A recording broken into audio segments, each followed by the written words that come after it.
Assalamualaikum warahmatullahi wabarakatuh. Di video saya sebelumnya yang membahas guru sekumpul, saya mendapatkan banyak komentar protes dari para pengikut guru sekumpul, yakni mereka adalah pengikut fanatiknya yang tidak setuju dengan narasi yang saya buat. Maka demi menegakkan tauhid dan sunnah Nabi Sallallahu Alaihi Wasallam, saya tidak gentar untuk terus meluruskan tauhid antum sekalian. Sesuai dengan jargon channel ini, tegakkan tauhid dan hidupkan sunnah Nabi. Berantas kesyirikan dan matikan bid'ah.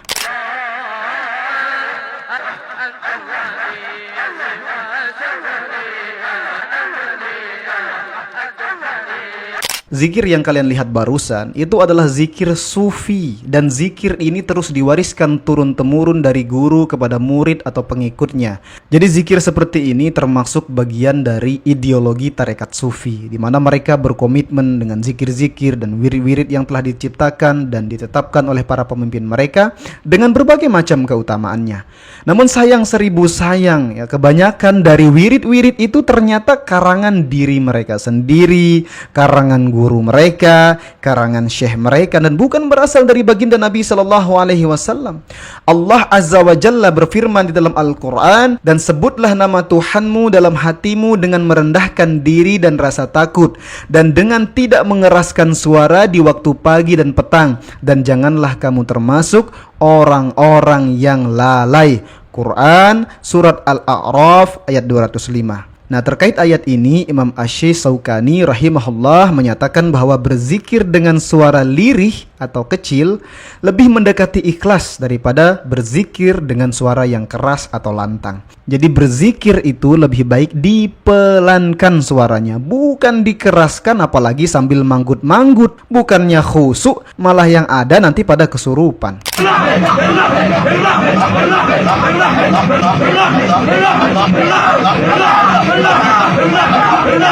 Jadi teman sunnah, mari pelajari cara zikir yang sesuai dengan cara yang dicontohkan dan diajarkan oleh baginda Nabi Sallallahu Alaihi Wasallam.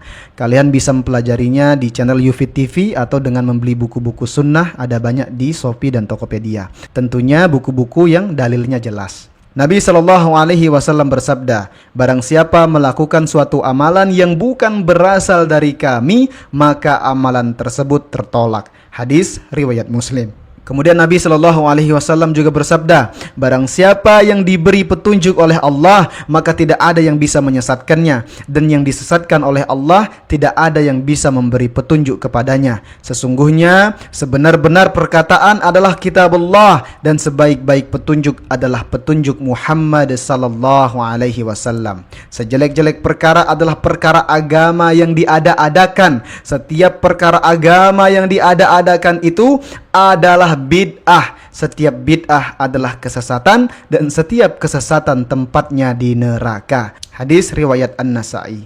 Wahai saudaraku, para pengikut sekumpul, saya sama sekali tidak membenci kalian. Namun apa yang kalian perbuat, sebagaimana perkataan Nabi Sallallahu Alaihi Wasallam bahwa mengadakan suatu perkara baru dalam agama itu menyelisihi sunnah Nabi Sallallahu Alaihi Wasallam. Jadi bid'ah ini itu bukan perkara dunia, tapi ini adalah perkara agama.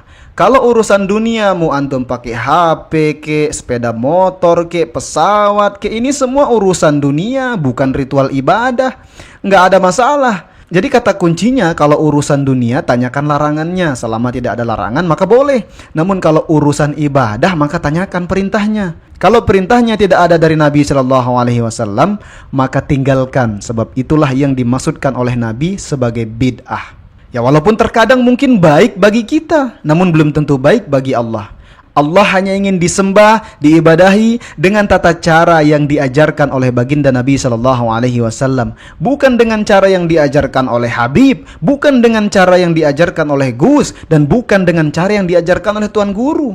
Ingat, agama ini milik Allah. Maka tatkala kita ingin beribadah kepada Allah Azza wa Jalla, maka harus sesuai dengan tata cara yang diinginkannya. bukan dengan cara yang diinginkan oleh diri kita sendiri. Dan baginda Nabi Shallallahu Alaihi Wasallam adalah orang yang diutus oleh Allah untuk mengajarkan tata cara beribadah yang benar, yang sesuai dengan apa yang diinginkan oleh Allah Azza wa Jalla. Jadi kalau ada tata cara beribadah kepada Allah tidak sesuai dengan yang diajarkan oleh baginda Nabi Shallallahu Alaihi Wasallam, meski yang menyampaikan itu Habib, meski yang menyampaikan itu Kiai, meski yang menyampaikan itu Syekh, meski yang menyampaikan itu Gus ataupun Tuan Guru, maka tidak bisa kita gunakan. Dan sebelum Nabi Shallallahu Alaihi Wasallam wafat, maka segala cara ibadah ritual itu sudah diajarkan dengan sempurna. Maka tatkala kita menambah-nambah atau menguranginya, sama saja artinya kita merendahkan baginda Nabi Shallallahu Alaihi Wasallam. Seolah-olah apa yang diajarkan oleh beliau itu masih belum sempurna. Andaikan acara haul, ritual haul ini baik, maka barang tentu Nabi dan para sahabatlah yang pertama kali melakukannya. Tapi kok ada manusia yang hidup setelah Nabi sok-sokan membuat acara ibadah baru yang tidak pernah diajarkan oleh baginda Nabi Shallallahu Alaihi Wasallam? Maka ini sama saja artinya kita tidak menghargai apa yang diajarkan oleh baginda Nabi Shallallahu Alaihi Wasallam.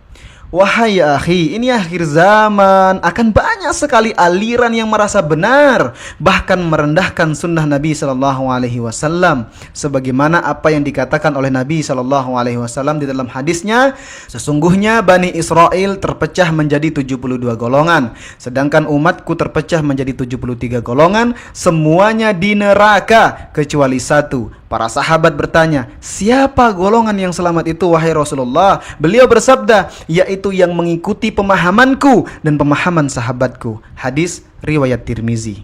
Dalam hadis yang lain juga Nabi Shallallahu Alaihi Wasallam bersabda, aku telah tinggalkan bagi kalian dua perkara yang kalian tidak akan sesat selamanya jika berpegang teguh dengan keduanya, yaitu Al-Quran dan sunnah Nabi Sallallahu Alaihi Wasallam. Hadis riwayat Al-Hakim. Jadi saudaraku, teman sunnah, ayolah kita berpikir ya dengan jernih, jangan mengikuti ajaran atau ritual ibadah yang tidak pernah diajarkan oleh baginda Nabi Sallallahu Alaihi Wasallam. Seleksi semua itu dengan apa yang ada di dalam Al-Quran dan hadis Nabi yang sahih. Kami tidak mengatakan hanya diri kami yang selamat, tidak. Namun kami di sini hanya mengajak antum sekalian, mari kita rapatkan barisan untuk tetap teguh dengan ajaran baginda Nabi Shallallahu Alaihi Wasallam yang murni, bukan ajaran yang diada-adakan oleh orang-orang yang tidak bertanggung jawab. Meskipun mereka adalah Habib, meskipun mereka adalah Kiai, Ustadz, Gus, Tuan Guru, tetap saja kalau ajaran yang dibawakan oleh mereka bukan dari Nabi Shallallahu Alaihi Wasallam, apalagi hanya dikarang oleh kakek mereka, maka tetap tidak bisa kita ikuti. Yang bisa kita ikuti hanyalah apa yang diajarkan oleh baginda Nabi Shallallahu Alaihi Wasallam. Demikian yang dapat saya sampaikan. Wallahu a'lam. Semoga bermanfaat. Wassalamualaikum warahmatullahi wabarakatuh.